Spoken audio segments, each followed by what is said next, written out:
Megan Stewart, a beautiful, popular 14-year-old girl, vanished without a trace after going out with friends 2 days ago. The footage clearly shows that she encounters a man who appears to lead her away. Hello everybody, welcome back to Screenstars. I'm here today to bring you my review for the 2011 found footage film Megan is Missing. The film is written and directed by Michael Goy and it stars Amber Perkins and Rachel Quinn. Now the film focuses on two teenagers, Megan and Amy. Megan is slightly older. She's the more outgoing of the two. She's very interested in boys. So on and so forth. She likes going to parties, dating boys, all that kind of stuff. And the other one, Amy, is exactly the opposite, really. She's a bit of an introvert. She's not well liked by people at school. She's straight-laced.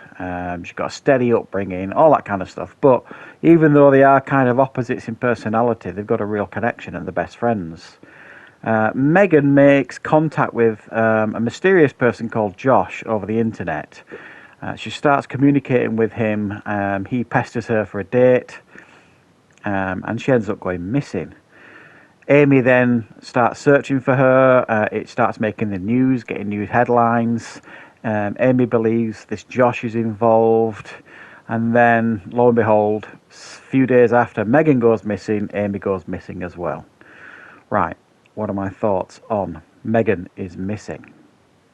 Well, if you know me and you know my content, you know I'm a big fan of found footage. I'm always looking for a decent or even a good found footage film that I aren't aware of and I haven't seen, because I've seen quite a few. There's a playlist on the channel dedicated to found footage. I've done a couple of top 10 lists on found footage films.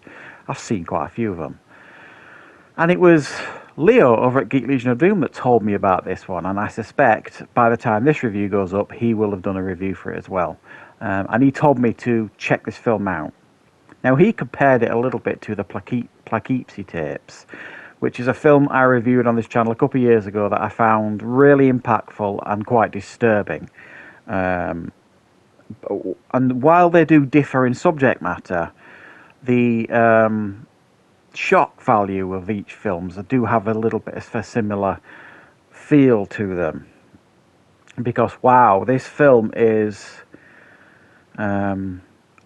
quite a shock, really, in a lot of ways. I would suggest any of you out there that have got teenage daughters or a teenage sister or something like that, make them watch this. Because this film absolutely highlights the dangers of the internet and like chatting with people you don't know and so on and so forth. And it really deals with some massively heavy and deep subject matters, this film. It deals with things like sexual abuse, sexual politics that teenagers have to navigate, as well, obviously, as the dangers of the internet and chat rooms and all this kind of stuff. This film absolutely underlines those issues and then hammers it in with a sledgehammer, the message. It is at times quite a deeply disturbing film, and it's a film that some people will watch and they may well get tired of it quickly because it's not fast paced. There's a slow build up here to the film. There's a lot of setup. Now, to me, the blueprint and structure of films like this, as long as the payoff's good, you know what I mean, it doesn't matter to me, because it's all building, fleshing out the characters, and we are developing a relationship with the characters and a bond, all that kind of stuff, if it's done properly. It's when it's not done properly when it becomes a real chore, and this film does do it properly. Both Amy and Megan absolutely feel like real people. In fact, everybody in this thing feels like real people. It's set up to make you think this whole thing is real. It does say it's based on actual events. I don't know whether it is based on actual events. It's hard to believe these films because so many of these films make them statements. I'm sure this film, it may well have a link to maybe some actual events, but it certainly isn't based on actual events. I'm fairly sure of that.